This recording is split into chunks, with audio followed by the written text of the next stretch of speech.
Hello, my friends. Wherever you're watching from, it's always my excitement to welcome you to Cross-Cultural Experience. And I created a forum, as you know, for people who have traveled outside their cultural origin, gone to somewhere, experienced something, and they're willing to share that experience for the overall enlightenment of the rest of us. So today I'm going to provide some kind of insight into my trip, my journey to China. I believe it was in 2017. But before I do that, I'd like to tell you that if you want to be my guest on this forum, all you need to do is to email me, crossculturalexperiences@gmail.com, crossculturalexperiences@gmail.com, and that will be it. Don't forget the S in the experiences. Okay.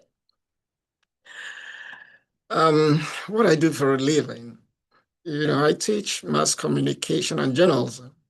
And one of the things we teach our students, is to be very, very careful the kind of media or medium they patronize. Why?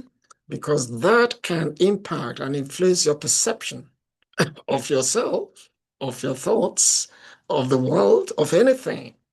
So we try to encourage students to diversify their sources of news and information. For instance, I mean, if you are on the liberal side and you're watching one, medium, then your ideas might tend to be very liberal. The same way it could tend to be conservative. And then you totally miss out on what's on the other side. But the all-round person is the guy, is the person or the guy or the lady or whoever, gentleman, that decides to see across the spectrum and then use your own common sense to make your own reasoned and reasonable judgment. I recall that Walter Lippmann, I think he was born, he wrote this book in about 100 years ago. And he said, what we do as journalists, as mass communication people, is that we take a look at the world out there and then reinterpret the world and create the world as that that are now put in the heads of our audiences. So what you read in some forum or from some forum becomes the picture in your head created by the medium you're patronizing. All the more reason you need to look at, issues comprehensively from different, media organizations or outlets. And then, like I said, make your own judgment. So why am I talking about all these things? Some of us, when you hear China, you hear communism. That it's a communist state where government is involved in everything. Probably the kind of milk, the brand of milk you drink, you use for your tea, everything, absolutely. But by the time you get to China, you might be looking at things differently. Now, my concern is about the economy or economics. I am not concerned with politics, which is a totally different thing when you get to China. But in terms of the economy, the conception is that the government controls everything, tells you how much you're going to sell your goods, services, and all that stuff. But let me start by reading something, if you don't mind. And this is from the Peterson Institute for International Economics that is based in Washington, D.C., in the United States. And it says, and I'm reading, that as of early 2026, that is this year, the United States remains the world's largest economy by nominal GDP of approximately $30.5 trillion. That's big. Now, with a widening lead over China that has 19.2 trillion the same year, meaning this year, 2026. But it warns us that, however, when measured by the purchasing power parity, what you're able to do with the money in your pocket, which accounts for cost of living differences, China's GDP has exceeded that of the US since 2016, 10 years ago. And then they went on to Remember, this is from the Peterson Institute, based here in the United States, Washington, D.C.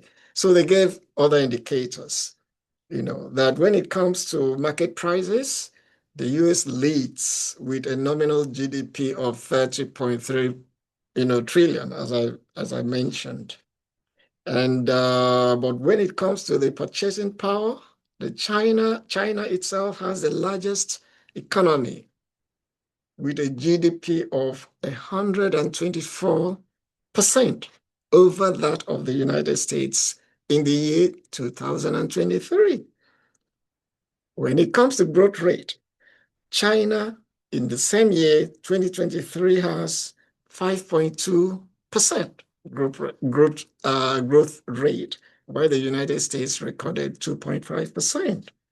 You know, now when it comes to per capita income, hey, you can be the US. It has over $80,000 per person compared to China's 14,000 per person. But remember, China has a huge population of 1.12 billion people, while the United States has 350. Now, the US economy is driven by what they describe as consumer spending, 70%, while that of China relies heavily on manufacturing and investment.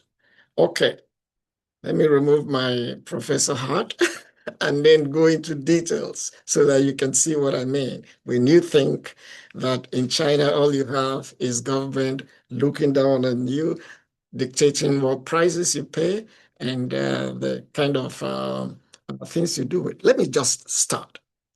I was surprised when I got to Beijing and I noticed that it could have been New York, it could have been LA, it could have been Washington, D.C., it could have been anywhere because practically all the buildings had businesses.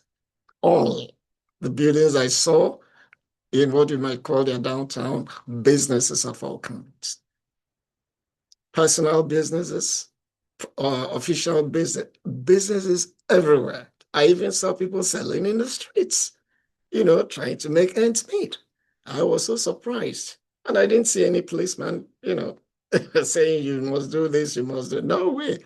They were just doing their own businesses. And I was saying, okay, where is this command control economy? I'm not an economist. I was just observing. Let me give you 3 instances that will send home what I am talking about. So I decided, of course, if you go to China, you like to go to the Great Wall of China. And I did. Nice experience. It can sap your energy. You do it all day long. But it was done in such a way that, you know, the agencies or the agent that took us to the Great Wall, everything from the bus ride to everything was super. What I didn't know was that because of their flair for making profits and doing business, as you will do in Dallas, for instance, and that people are the same all over the place. So I asked the question, can I get a bottle of water? Oh, don't worry, drinking water. When you get there, you're going to get it. So I left with my colleagues and we got there. Guess what?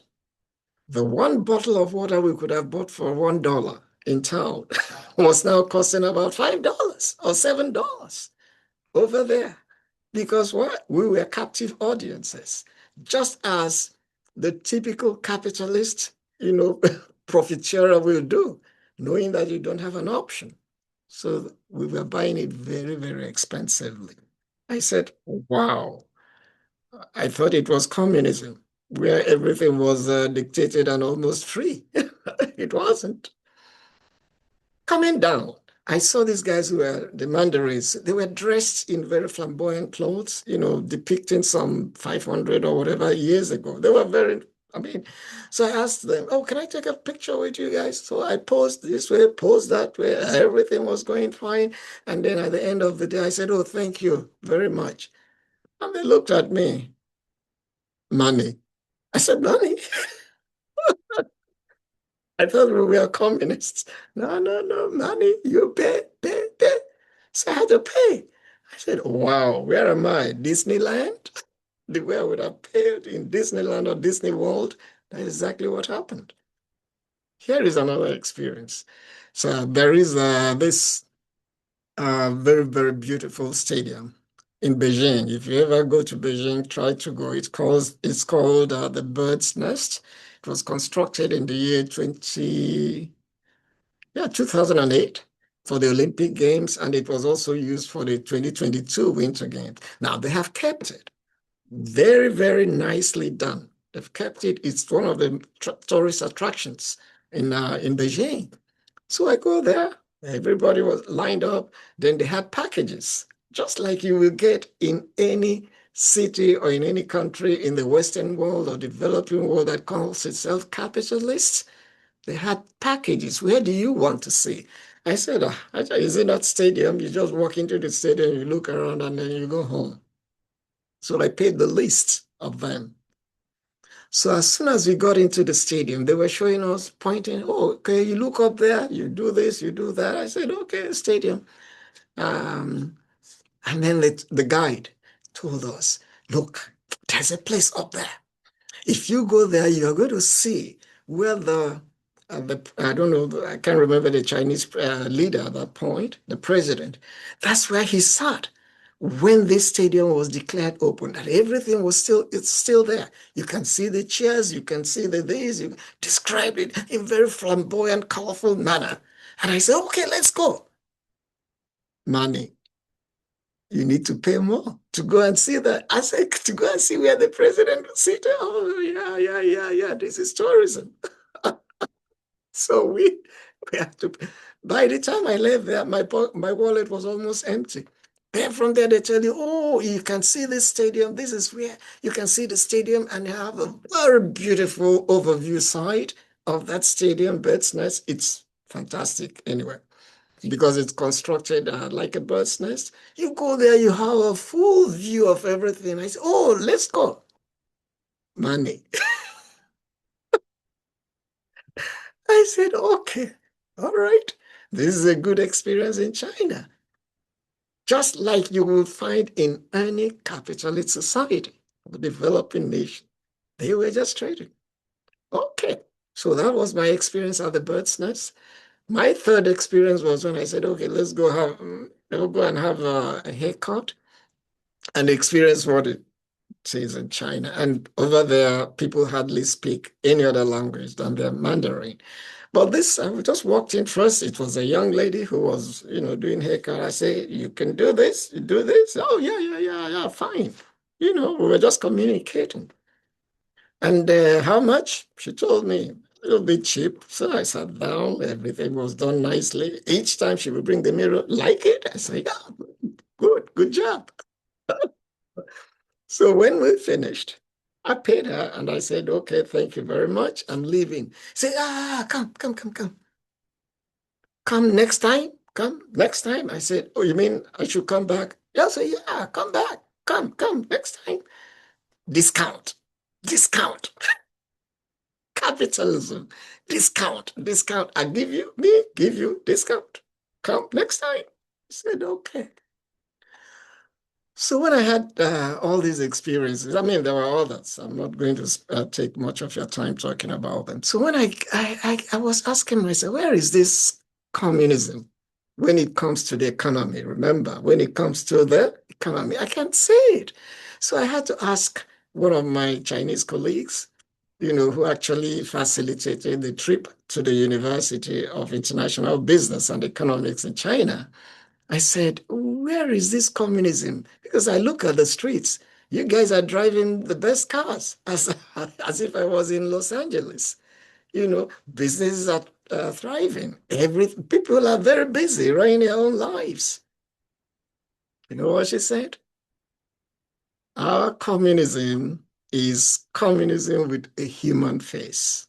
I said, okay, I give up. I really see the human face, the same human face I see in Disneyland, the same human face I see in Kenya, where people are trading and then making a lot of money, in South Africa, in Nigeria, even in the United States of America.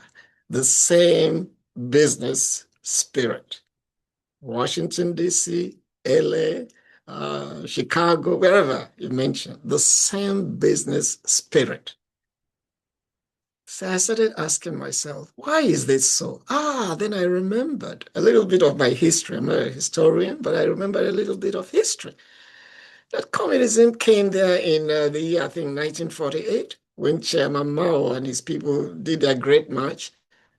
Before then, China was a capitalist society.